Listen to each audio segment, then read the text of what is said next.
morning. It's the Draft Zone Podcast. I think we are at episode 17, coming at you. 4 a.m. Monday morning. Here it is. I'm Travis Neville. I wrote this book called The Jossman Method. You can get it on Amazon. You can get it on Audible. You can get it from my publisher, which is Atlantic Publishing out of Ocala, Florida. Yeah, check that out if you get a chance. So today, man, hope you had a great weekend. Weather was nice. It was sunny. Hope you got out and got to get some things done, at least in Michigan it was, southeast Michigan. I got a lot done, had a lot of fun, enjoyed myself, and, that was pretty cool.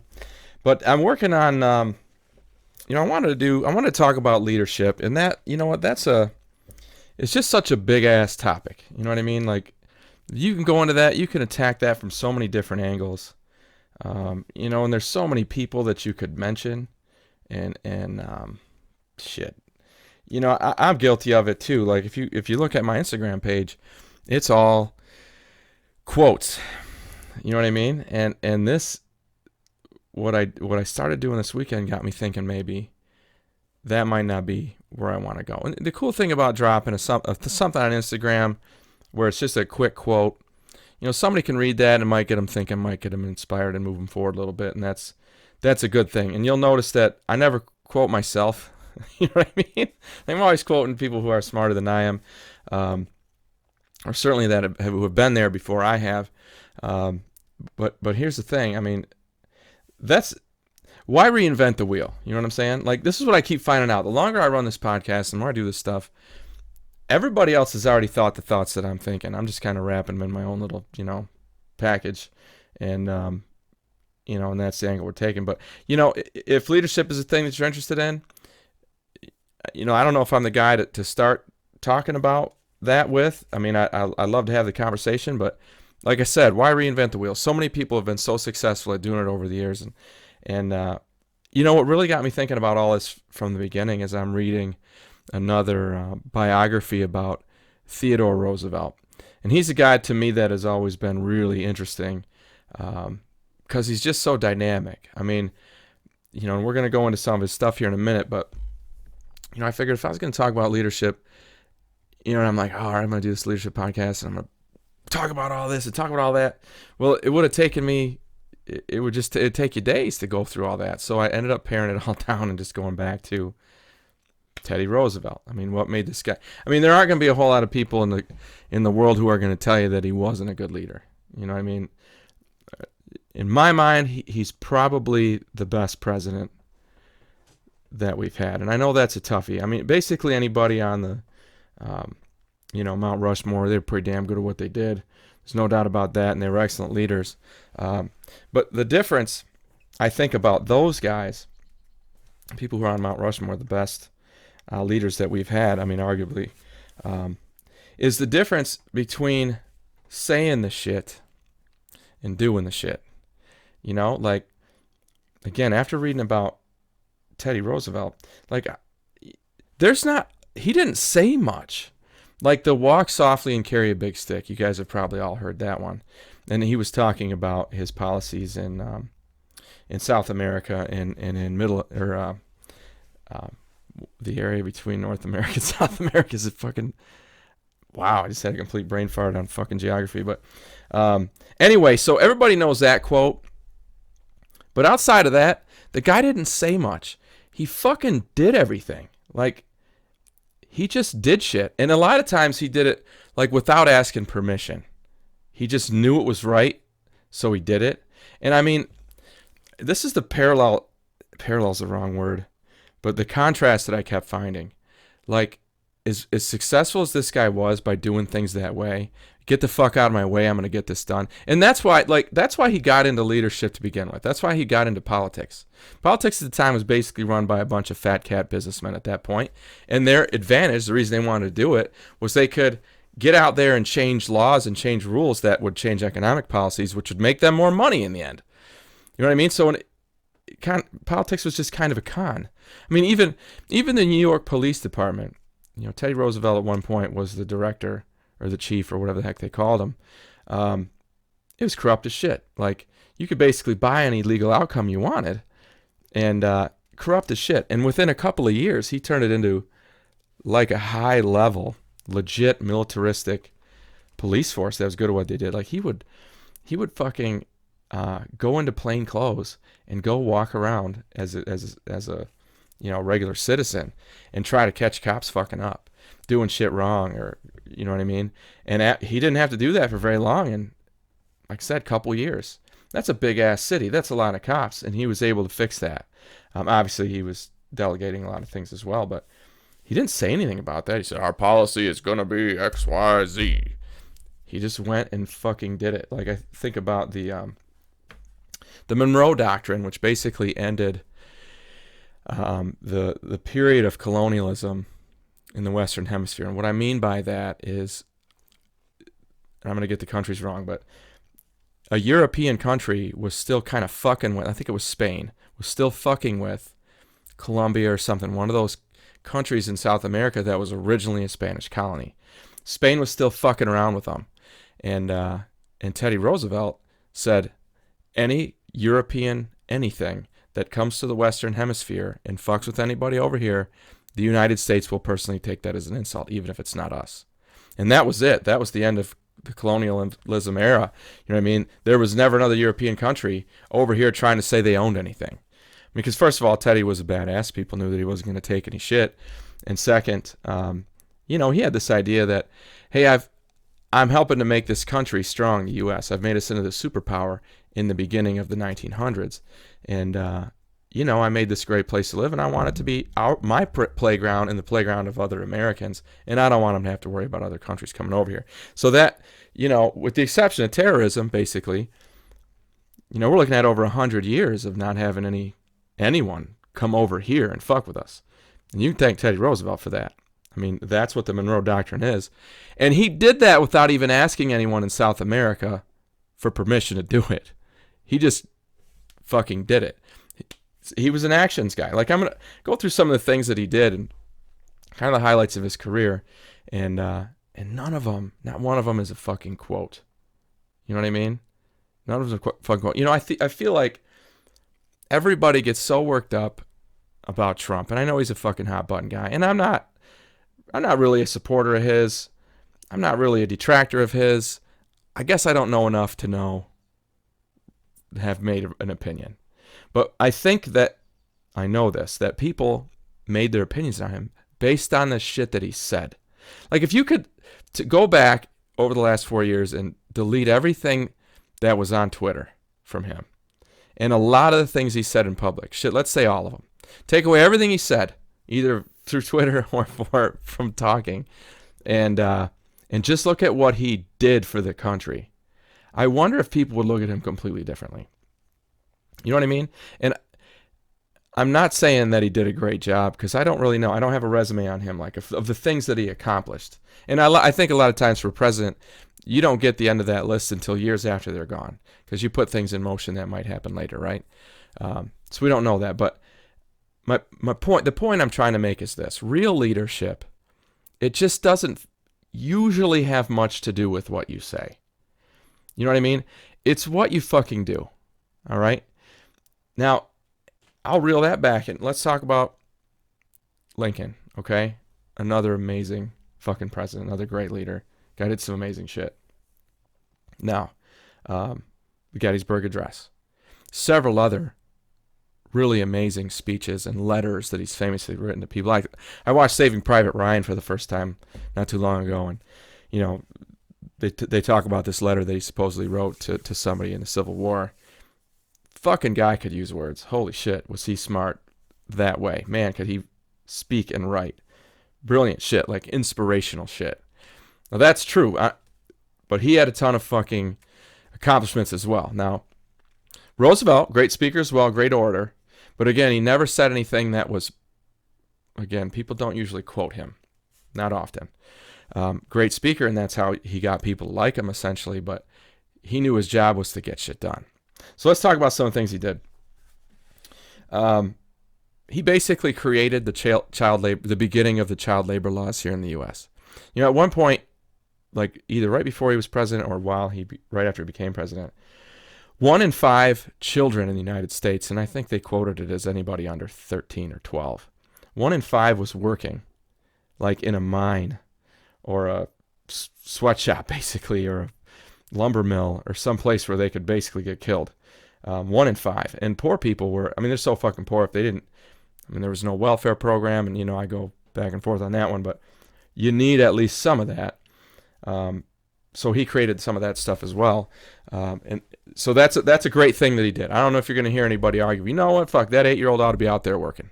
You know what I mean? Nobody's going to really argue that. So that's a thing that he did. He created the Food and Drug Administration.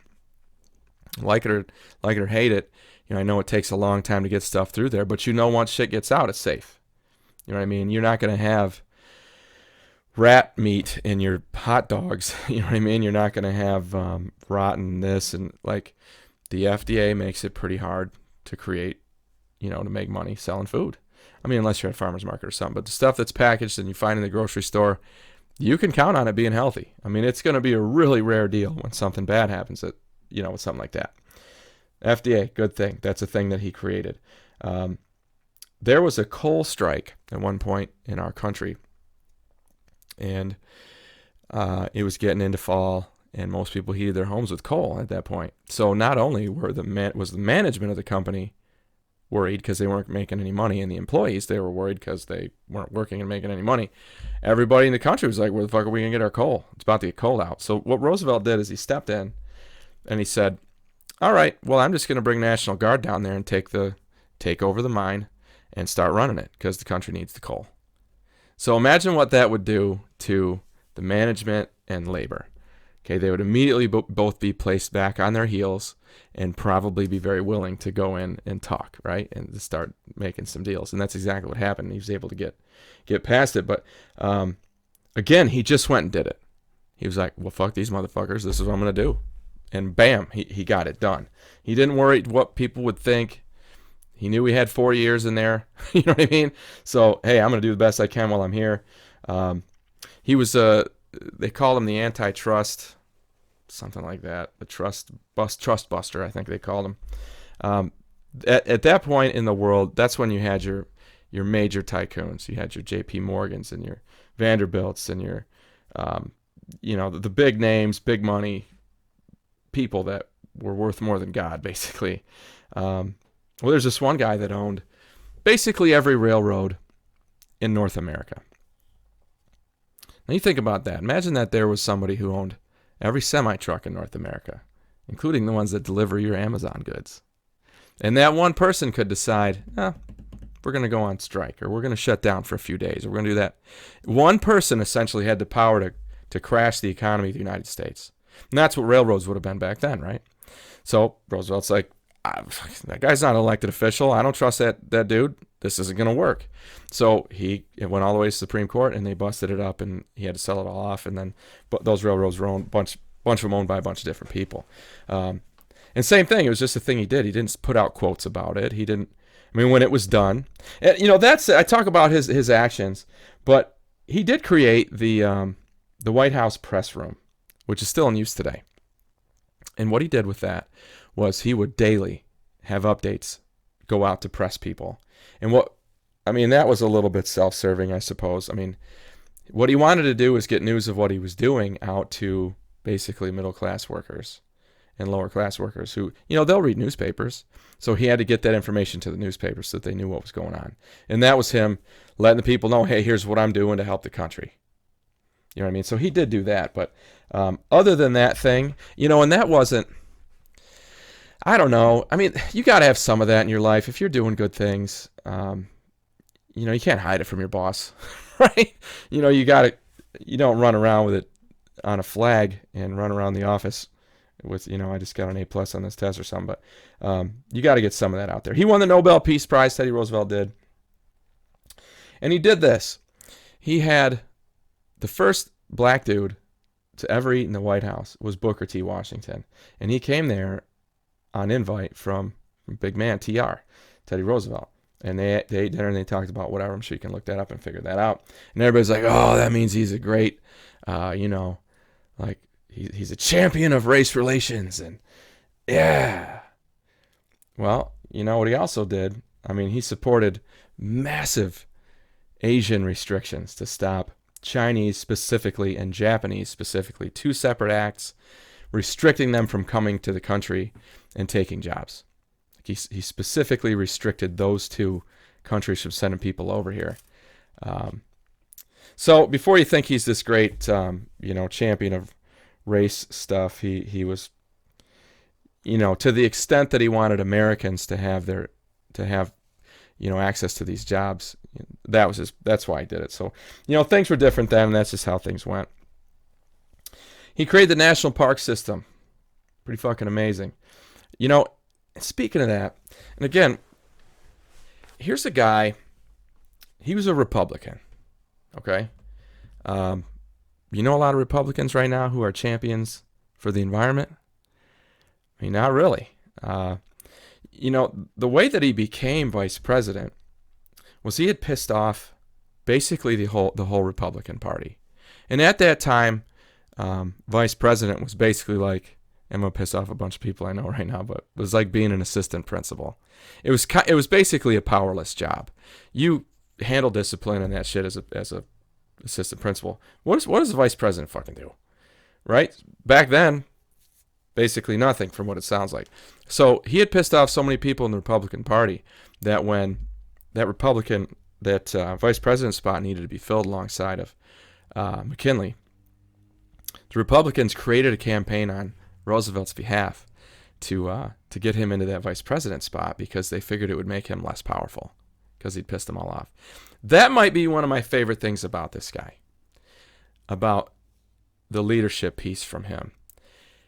You're going to piss people off when you're doing shit right. You know that, don't you? I mean, if you are in any kind of position of leadership in your life and you're not pissing people off, you're not fucking doing your job right. And I don't mean that anecdotally. I mean, you're not. Like, I don't know if I ever had a teaching job where everybody I worked with loved me. Matter of fact, I think I pissed off pretty much everybody in the English departments that I worked in for sure. Because I had opinions. I knew how I wanted shit to go. I had my way that I did it. I was good at doing it my way. Their way was different than my way. I mean, it's easy to get caught in that trap of there's only one way to do things. But specifically in teaching, there's lots of ways to be successful and to be able to connect with kids and engage. And in your position of leadership as well. If you're not pissing people off, you're not trying hard enough. You're not. If you've got shit that you have to get done and you have enough foresight to know that it needs to get done, take a little fucking TR. Take a little TR, a little dose of TR, Teddy Roosevelt, and go, I'm not going to ask for permission. I'm going to ask for forgiveness if I have to when it's over. But I know this shit needs to get done. It needs to get done. So I'm going to fucking do it.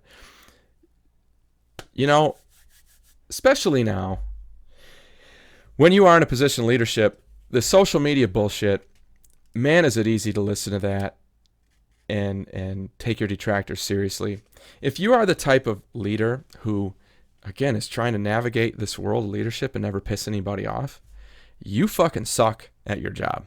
You do. You do. I worked for an AD one time, and here's how he worked. I would send him a message and say, hey, man, I want to do this. I want to do X. And I knew the answer was no if he didn't respond.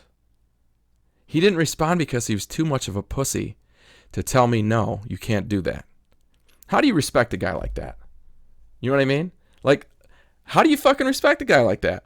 It's crazy because I was working for a head coach at the time who was the opposite of that. Like, he was fuck it, this is what we're doing. Let's go. If they get pissed off, all right, we'll deal with that then. You know what I mean? And to me, that dynamic was very interesting. I don't know. Yeah, I think you better be making people angry. Or your shit's just too vanilla. I think I told you guys that Jack Donovan, a guy that I quoted in my book, and I talk about him a lot. We're not friends. I just talk to him on Instagram occasionally. I'll ask him a question. He'll give me an answer. But I asked him once, hey, what's your best advice? And he said, don't take any fucking advice. Like, I've talked about that before. The idea being that what's in your head, the things that you think of, that's pure and that's real and that's what you want to pursue. Now, when you're a leader, you got to do kind of the same thing. the caveat, of course, like when I'm coaching, I've got a couple other coaches we're all on the same staff, but I'm the head coach, so I've got to sometimes make decisions that impact them. And I know how to word it where I make them feel like it's their decision when it isn't. You know what I mean? But you got to get them involved. You got to let them know what's happening before. You can't just, cancel a game and not tell your coaches you're going to do it. I don't know. You can't do that. Like, you're going to piss people off that way. That's the wrong way to piss people off. I mean, if you're going to do that, then, go ask for the forgiveness. Hey guys, I had to do this. I'm sorry. I wish I would have had time to ask you, but I didn't. And here's what I had to do. That's the way you do it. All right. That's perfectly acceptable. I mean, I think there's some power that's, instilled in you that you're endowed with that when you get the position. Anyway, Teddy pissing people off and getting to be vice president. Well, he, of course, took that vice president position, turned into something awesome. Then McKinley gets shot, and now he's president. And those Republicans are like shit in their pants. The reason they didn't like him was because, though he was a Republican, this guy was liberal-leaning as fuck. I mean, shit, he created the national park system, like I told you. That's a big deal. He created the FDA. He handled these labor strikes. He did all these things that are basically liberal Democrat territory. He was technically Republican, but he did these things that pissed off everybody in his party, and because he knew the nation needed it, he knew it was the right thing, and he didn't give a fuck what they thought. I mean, I'm sure he had his downtimes, where he's at home telling his wife, "Shit, these guys are really getting to me." You know what I mean? Like, I'm sure that happened, but didn't stop him, didn't slow him down. He didn't look at his social media account and hear people have been talking shit about him, and get all soft and spend 3 weeks in seclusion in the West Wing. You know what I mean? He kept going. He went out and create. He helped create the Monroe Doctrine. I talked about that. One of his biggest things, you guys probably knew this, was the Panama Canal. I'm sure you guys all know what that is. I'm not going to talk about what it is, but the way that he did it was this. Clever as fuck. So Panama is getting fucked with by, I think it's Colombia. Like, Colombia thinks, hey, you're our little brother, you belong to us. And, Roosevelt has this idea, I want to build this Panama Canal. So he goes down there and he makes a deal with the Panamanian government. Says, hey, I'll help you out and get these motherfuckers out of your country if you let me build this canal. Panama's like, fuck yeah. So, brilliant way to do things. He didn't go down there and enforce it with force. He didn't, push anybody around. I mean, he pushed out the people who were trying to oppress Panama. But as far as with Panama, he didn't threaten them to get the Panama Canal. He wanted them on board because he knew how hard it would be to build that canal in their country if they weren't, in. So we went and did that. That, of course, pissed off a lot of people because it cost a lot of money. I think it was, paid him $10 million in gold and then a fee of $250,000 a year. We paid Panama, and that was to run it until 1997. And that $250,000 a year to run it probably wasn't enough to run it after maybe the 40s. You know what I mean? Like, it was a drop in the bucket by the time we went back to Panama in 1997. And I think that's pretty interesting.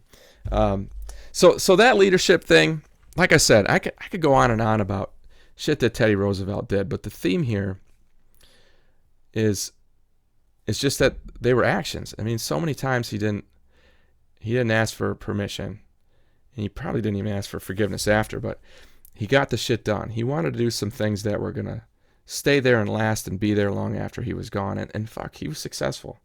I mean, the FDA's still there, Panama Canal's still there, Monroe Doctrine's still there, national parks are still there, child labor laws.